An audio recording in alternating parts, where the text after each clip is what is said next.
plead the first, American dream. I plead the first, white shirt, blue jeans. I plead the first, American dream. I plead the first, white shirt, blue jeans. I plead the first, American dream. Hey everybody, thanks for joining us for I Plead the First. Today we got a topic and it's all about Texas and their power grid problems and the preventability of their power grid problems. I have a friend of mine, he's a Democrat, and he reached out to me this week and kind of wanted to have a discussion about it. And first of all, let me say that he's a young man, he's 22 years old, and I really appreciate his friendship, and I really appreciate the fact that he reaches out to me about things like this because he's a young man that's not afraid of having his thoughts challenged and bringing them to somebody that he knows is probably going to disagree with him. Which I thoroughly enjoy. So Kyle, if you're watching, good job, buddy. Keep it up. We don't agree on a whole bunch of stuff, but the fact that you're willing to have discussion about it is very, very positive, and it speaks to your character and it speaks to your intellectual integrity. So keep that up. More people need to be like you. With that being said, we're going to get to the topic. He kind of came to me with the Texas power grid issue, saying that, hey, I think, and if I'm wrong, I hope he'll correct me, and I'll definitely let you guys know. But I think his thoughts on it were Texas could have prevented this. The private companies that own Texas Power could have prevented this. And it was strictly a money issue, and greed caused this, which is a typical sentiment from the left. They are not huge fans of major corporations, or, in my opinion, they're not big fans of profit, period. But at the very least, they're not big fans of any major corporation. So in his point of view, he was looking at this as, hey, Texas had an opportunity to fix it. They chose to take profits instead, and that's foul, so screw them. The federal government shouldn't help them, and they shouldn't help the people with all those crazy electric bills that are going out, which is crap. Those electric bills should not stand. Somebody should take those bills and pay for them. In my opinion, it should be disaster relief funds. That's a whole nother topic, though. We won't even get deep into that because you could talk for an hour about just that. But I really had a good discussion with him. I don't know that we made any headway one way or the other, but the discussion was good and it was fair, because my point is that this happens all the time with disasters, and we've seen it before. Disasters, I hate it when they play politics with disasters, which they often do, and they need to stop it on both sides. So I brought up to him, if you're going to say that about Texas, then you also have to say it about Katrina, and you also have to say it about Nebraska's flooding. And I picked Nebraska's flooding for a reason, because he's from here. It's close to his home, and hopefully it's something that he can kind of see is, hey, Nebraska could have done better with this, and I appreciate that, not everybody made it about that and just helped Nebraska out. He wasn't super receptive to my ideas, but I want to make some points here, and I want to really take some time to kind of lay out my points about why Katrina was the same situation, and so was the Nebraska floods in 2018. So let's get into that. So first of all, I'm looking at a History Channel, I guess it's an article, talking about Katrina. It's a good article. It's fairly neutral. Has a lot of great information in it. If you're really interested in what I'm looking at, go check it out on the History Channel. My main points I'm going to take from this is that they talk about everybody knew from the Army Corps of Engineers all the way down to the state and all the way down to the city governments, all knew that they should be doing something about this, going all the way back to 1965 in a hurricane they had then that caused $1 billion worth of damage back in 1965. And that's right here. They played around with that money, and in the however many, 40, 50 years, whatever it is, no public math here, the project was only 60 to 90% complete by the time Katrina hit. You might say, why is that? Well, I'll tell you why. Because it's multi-tiered answer, but government agencies don't always work well together. They don't always speak the same language, and pots of money are different. So you get into arguments about funding a lot. And then the other thing is money like this also gets stolen from to fund other things. And the other thing I want to make clear is that this is not all a federal thing. And that was Kyle, my friend, that was his point is, well, isn't that Army Corps money? Yeah, some of it, maybe even most of it was Army Corps money, but it's not strictly Army Corps money. The state of Louisiana needed to kick money in. The city of New Orleans needed to kick money in. And this is laid bare in this article when you come down here and you talk about, let's see here, it is right here. In the decade following Katrina, federal, state, and local governments spent more than $20 billion on the construction of 350 miles of new levees, flood walls, and other structures. Just in that statement alone, it makes it clear that the Army Corps of Engineers is not building every single levee out there around New Orleans. Some of it falls to the local levels and the state levels. And it was the same in the next story that I'm going to talk about. But, Katrina is an awful, awful, terrible disaster. So many people lost their lives, and that's the main cost of it. I don't want to lose track of that. I want to definitely mention that in the video, that human loss is the highest loss that you can have. But we're going to focus on the financial loss because that's what really cost this whole thing is the money. And you see that $20 billion bill in the decade following is probably, I couldn't find a number in here what it would have cost them to finish the project if they would have just finished it on time.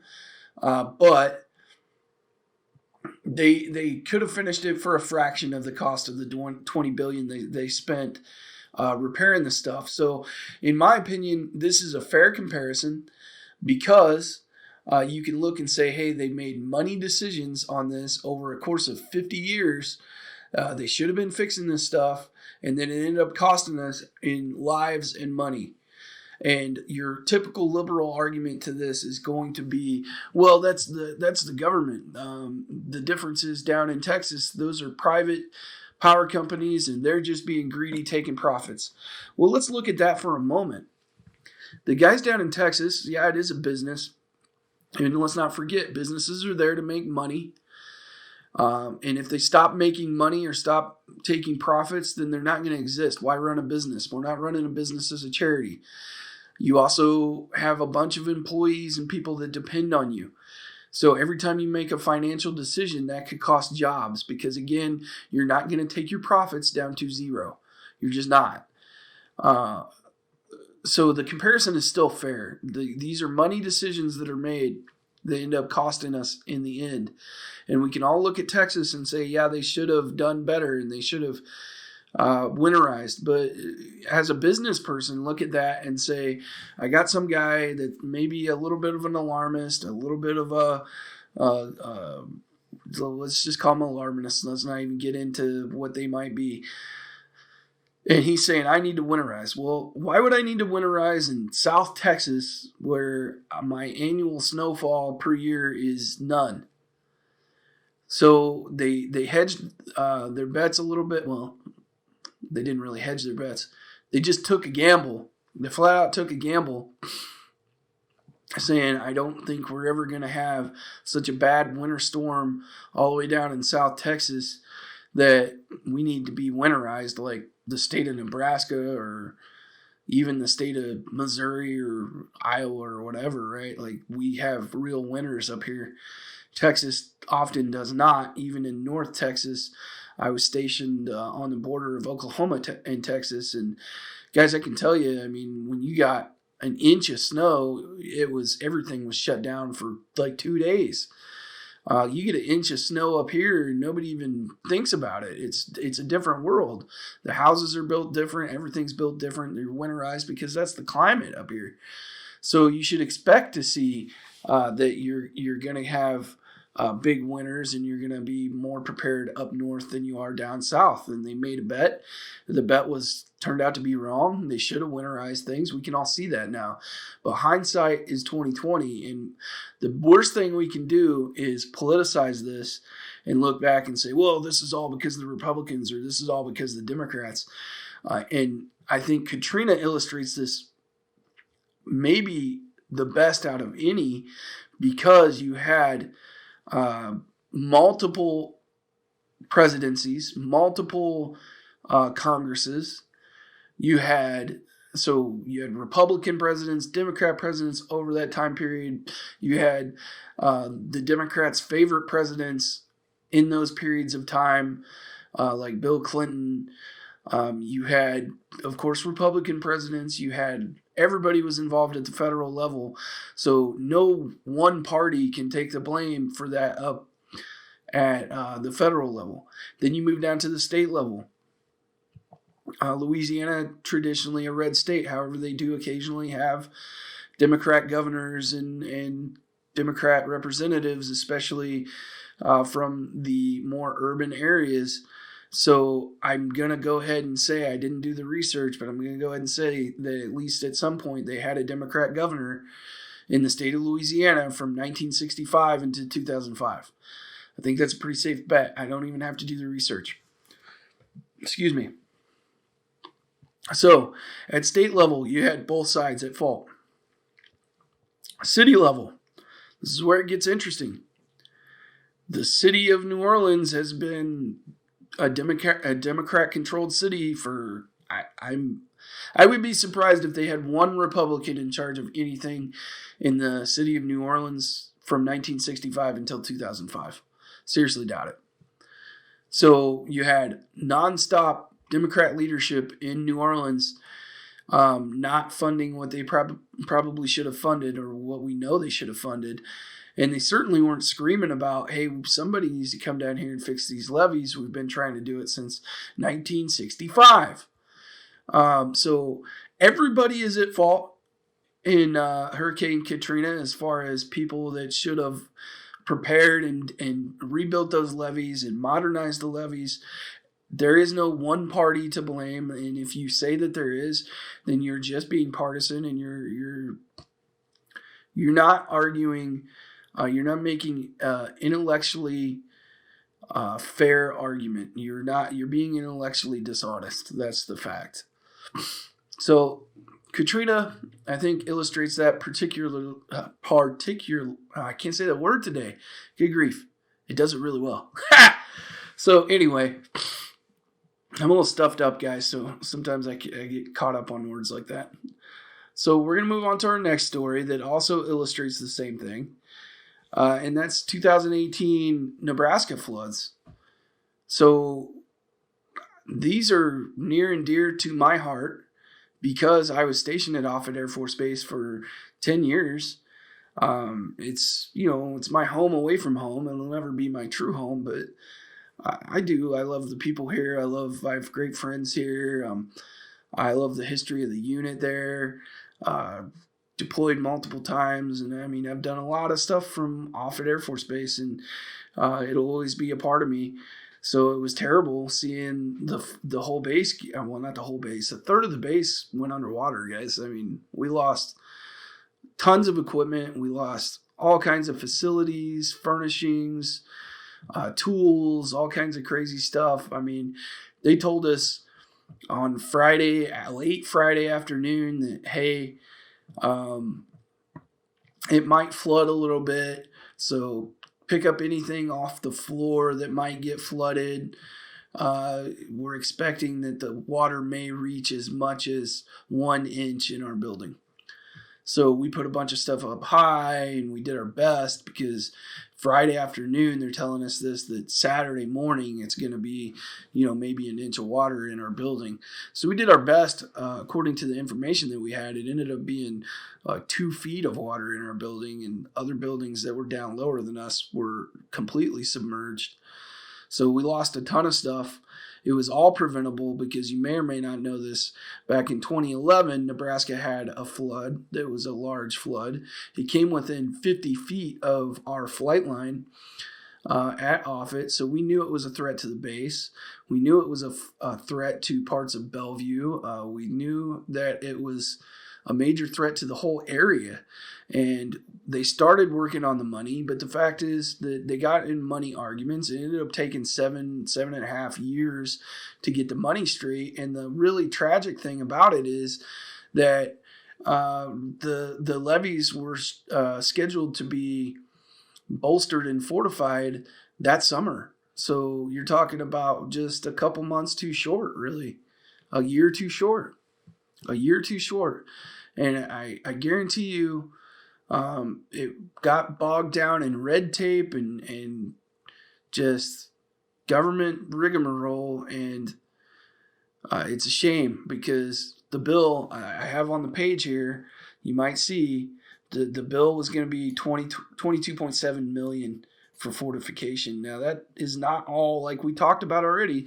That whole bill isn't on the federal government. A lot of that was the state of Nebraska, and some of that was even the city of Omaha, and perhaps even Bellevue. But it was different levels of government there that had to come up with that money. And let's be real, $22.7 million is not a lot of money when you're talking about 3 layers of government. The state of Nebraska and the federal government should be able to come up with that much money really easily. But what they do is they steal from it, and they fund, the Democrats will fund social programs and welfare and whatever. And the Republicans typically send that money into the military, frankly. But I don't know that that's for sure what happened to the money. I'm just saying those are the typical actions of those parties. And I'm not mad that any money gets funneled into the military, so don't mistake my claim there. I'm just saying that maybe any kind of disaster preparedness or disaster readiness or prevention is not the money to be stealing from. We can find other places to steal money from, perhaps overseas overseas funds that we send over for humanitarian efforts and stuff like that. Maybe send $1 million less for a couple years and start funding some of this stuff. We send to all kinds of countries here and there. Good grief. I know probably my audience everybody was probably ticked off about learning that we were funding gender studies in Pakistan, for God's sakes. And I know that was after this flood happened, but I'm sure there was plenty of that kind of stuff before the flood happened, that we could have took a little money from that and made sure that the $22 million got spent to fortify the levees, not only to protect the people and the citizens, because that's probably number one, but also the citizens' investment in the base, because that's their tax money that went to create all the stuff that we used on that base to offer them the national defense assets that we offer them at Offutt Air Force Base. And Offutt's a very important base. It has the strategic it has STRATCOM, which is Strategic Command for the United States. Guys, I'm starting to forget stuff already. It's great. So it has the U.S. Strategic Command on Offutt Air Force Base. It has the E-4B Night Watch program.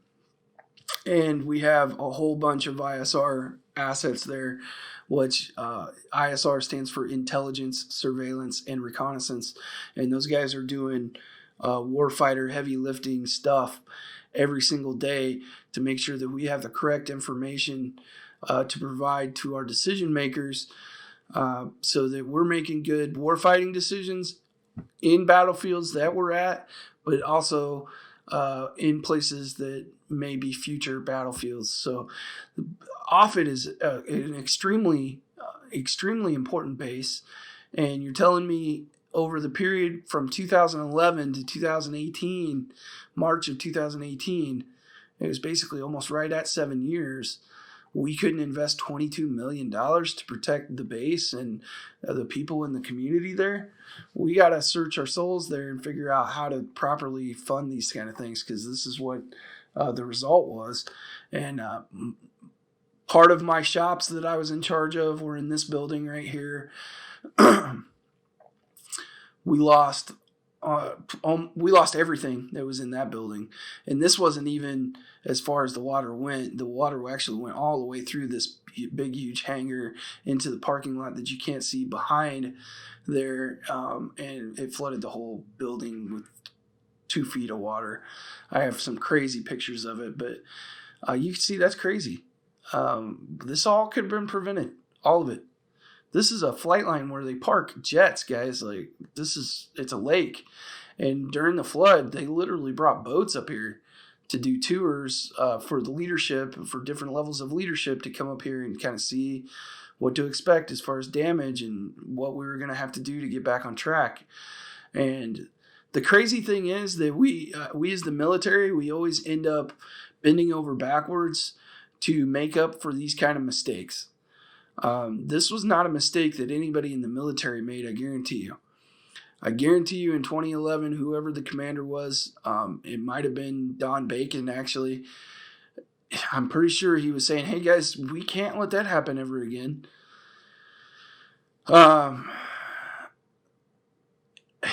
We ended up paying the price because what happened was we didn't even cancel any flights.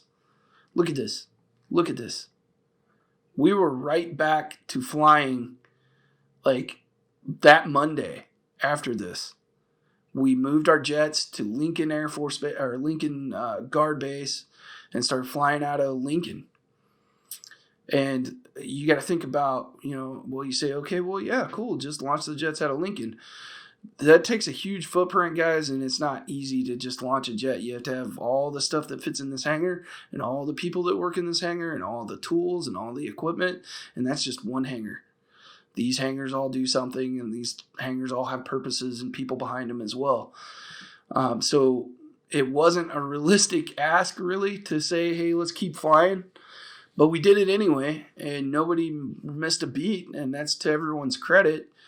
And I know the commanders were getting pushed on to keep flying, and we can't, there's no break, and the mission can't give up. And that's what we're taught from the cradle to grave, is that the mission can't be compromised.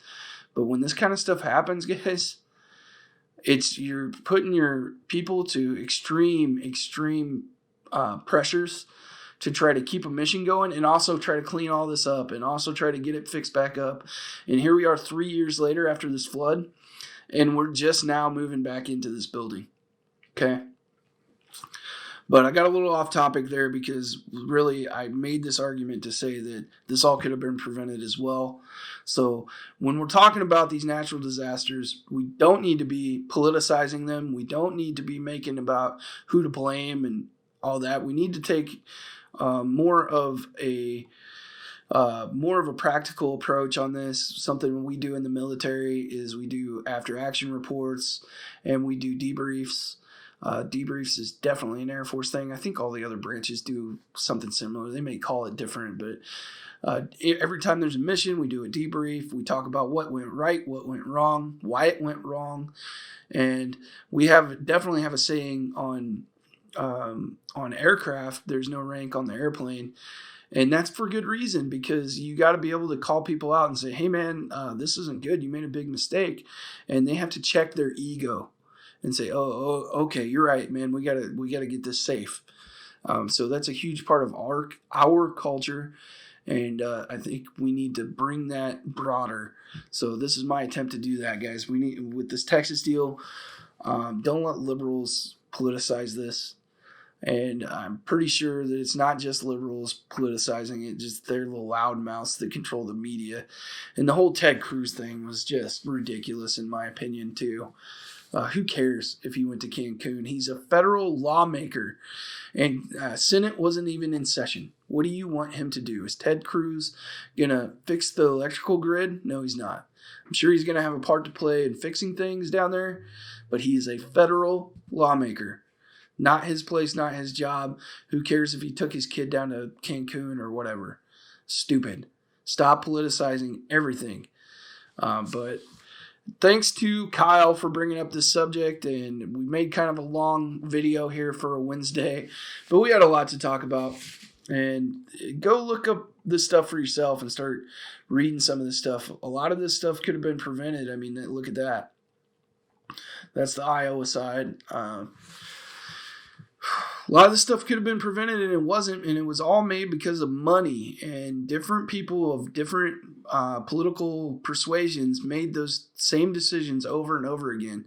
So lambasting a private company down in Texas because they didn't winterize in a place that gets no annual snowfall, get over it. We got to come together, figure it out, fix it, and move on. We're all Americans, and we need to start seeing each other that way.